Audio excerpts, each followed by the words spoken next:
we're going to talk about temporality, we're going to talk about bitemporality, and we're going to talk about how we track things if we need something like an audit trail.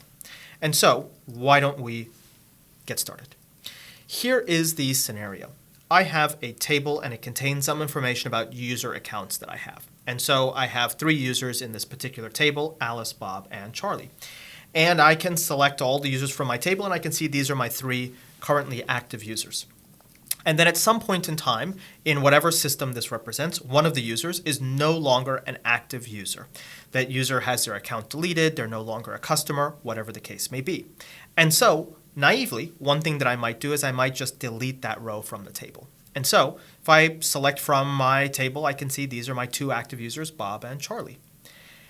However, what if I need to go back and capture some information because, for example, this is a customer database and the customer may no longer be a paying subscription customer, but now, even though they're not a paying subscription customer, I might have to generate some reporting or some documentation for them at the end of the year in order to fulfill some legal requirement that I have. So I can't quite delete them because then I erase all record of them ever existing. So what am I likely to do? Well, one very simple thing that I might do is I might say, you know what? Let's not ever delete from this table because then we throw away information. We throw away facts that we may need to rely upon after the fact. And this is no longer the active users. This is all of the users. There is an extra column called active that is by default true, but I can set to false to indicate that a user is no longer active. And I can select every user who's active, or I can select every user and I can satisfy both requirements. Except what happens in this table if one of these users deactivates their account, then reactivates their account. They stop being a customer for a short period of time, but then they decide that they need your service so much that they want to come back. Well, if I have a single true-false value, one thing that you might think is, oh, that's actually not that great because it only indicates whether they happen to be active at the current moment in time. This table is still somewhat representing what the original table was representing, and you might try to extend this.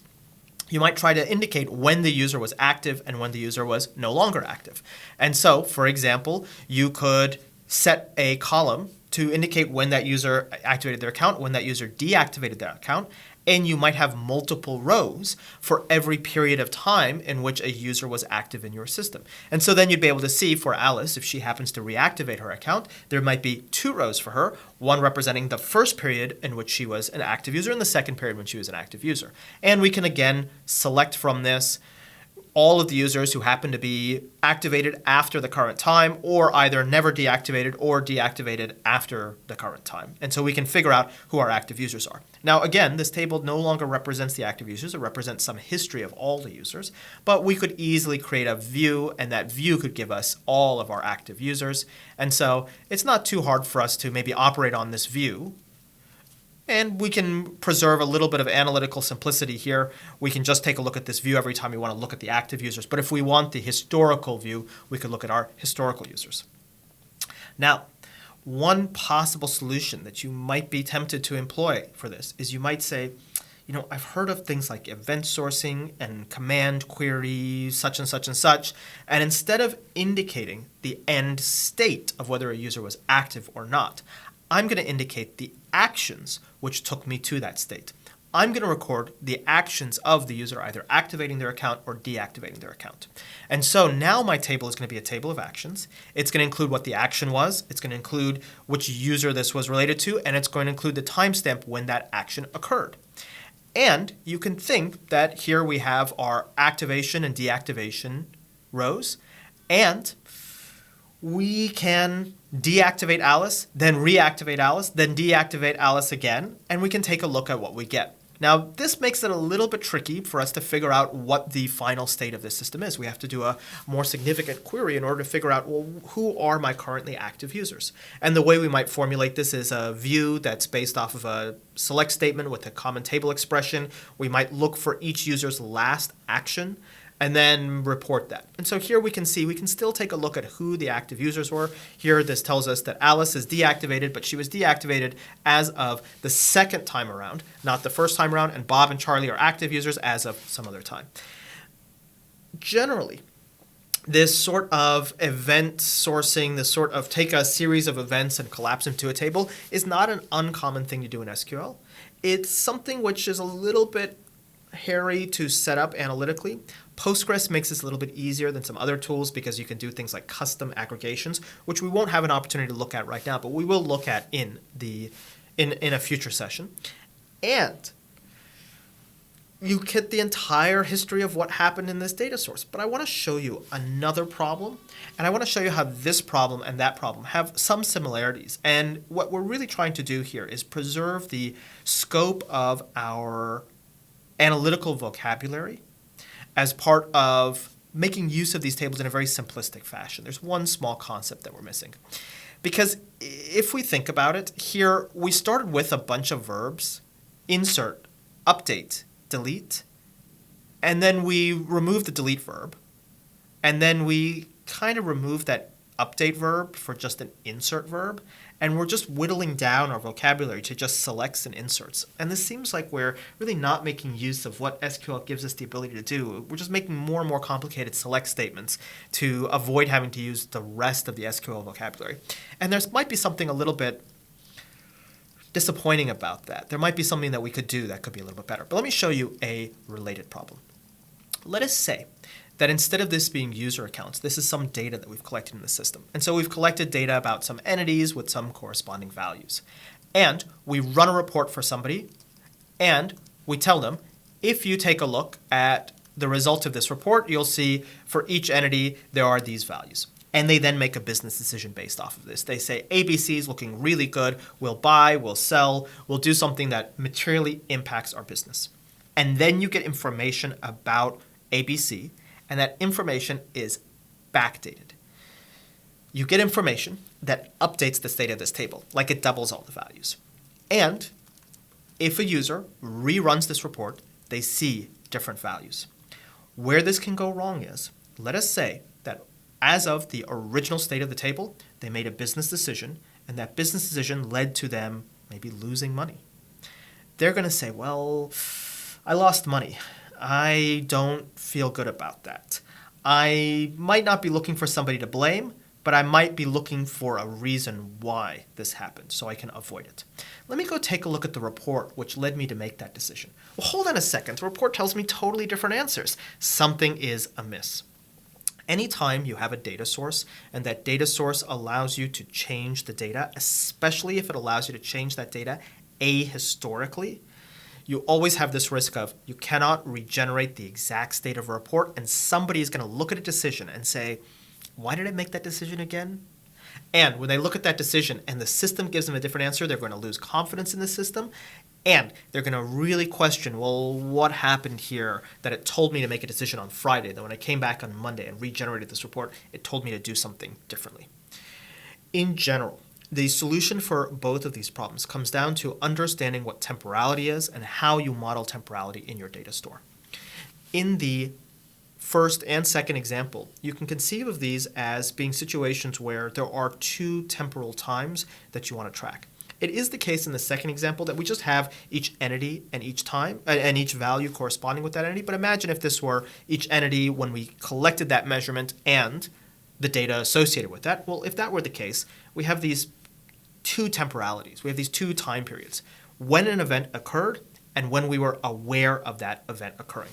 Here, we're looking at a generalized audit problem, but you can imagine that if, for example, this data contained information about when the data was actually captured, well, as part of this report, we're going to say, well, this is the values for last Tuesday.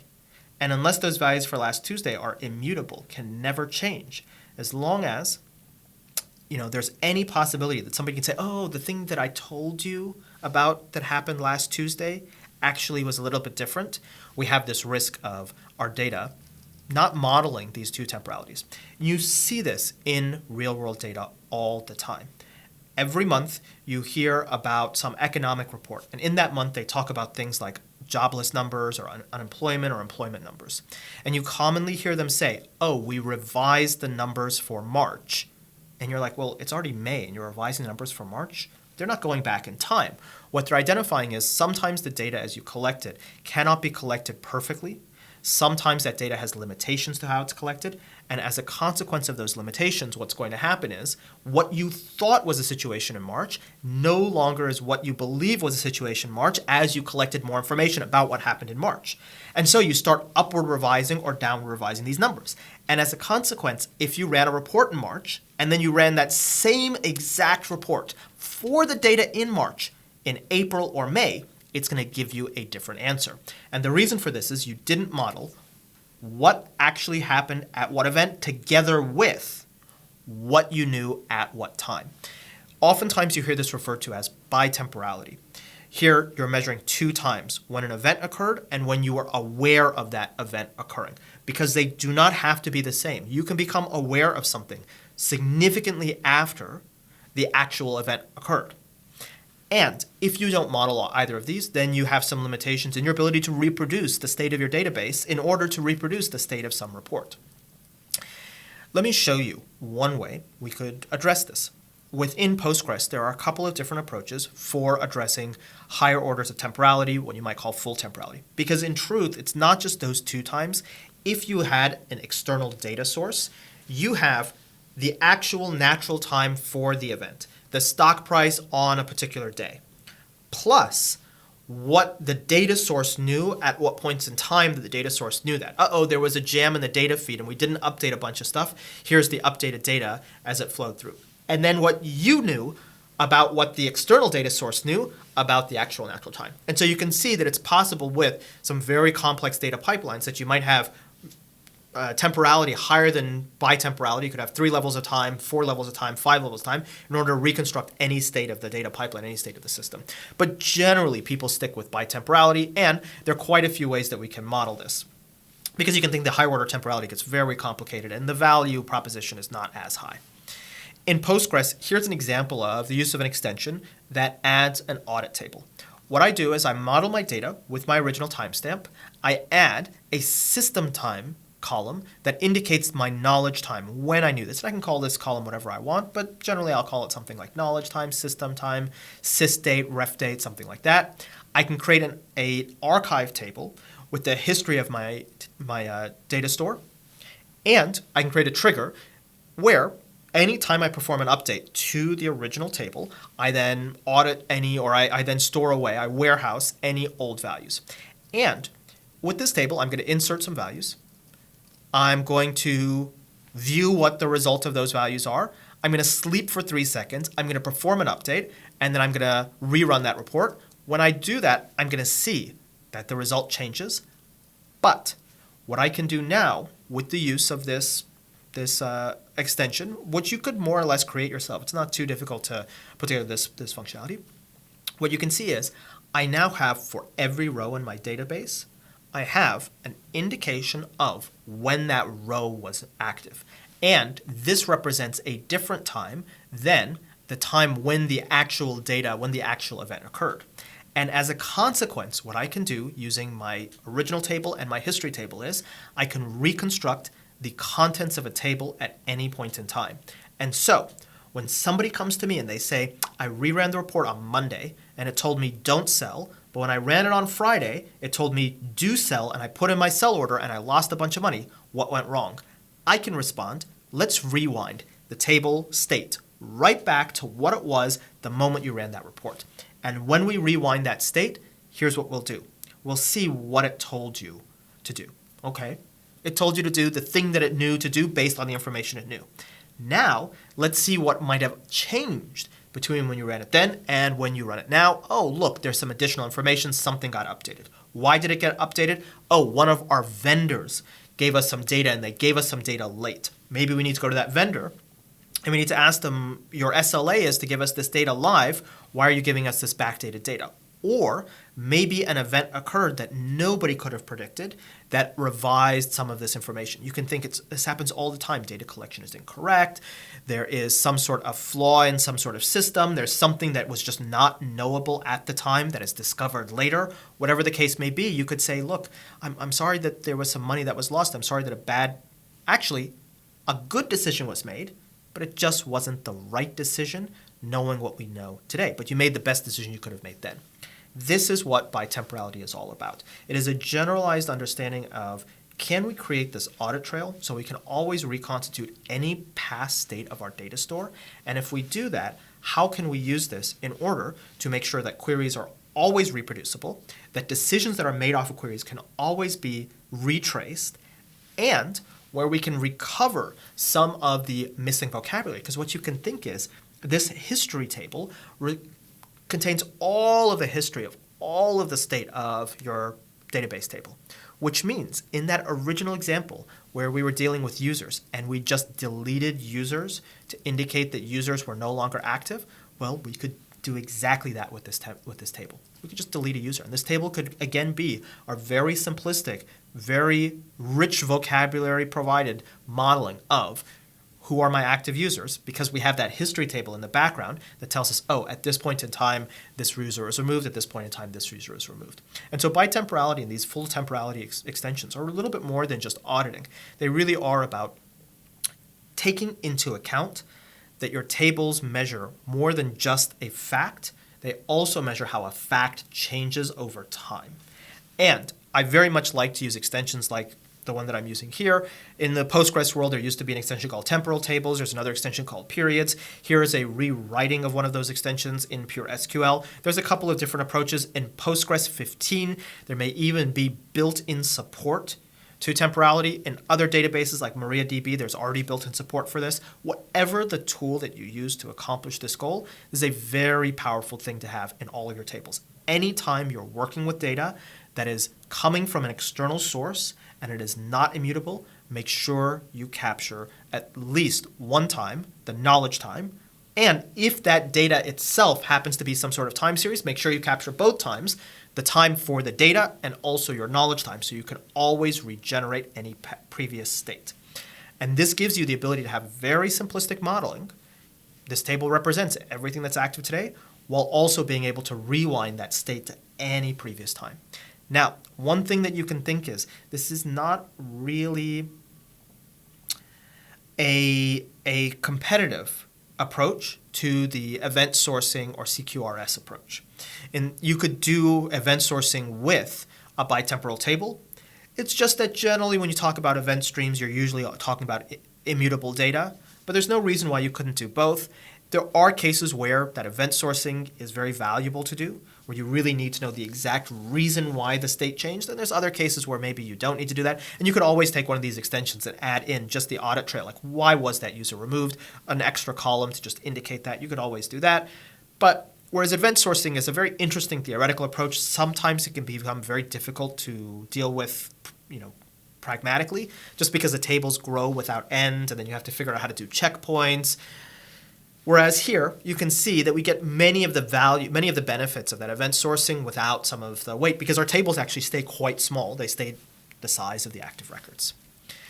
And so, in this question, we talked about what temporality was, what bitemporality is, and I hope that the next time you're designing some table layout and it's based on data that could change over time, you think, is it going to be important to know when I knew of this fact? And if so, how do I measure that? How do I store that? And you'll reach to one of these different tools, the periods extension, the temporal tables extension, the rewrite of the temporal tables extension, or if you're using Postgres 15, some native functionality built into it, or if you're using MariaDB, some native functionality built into that tool.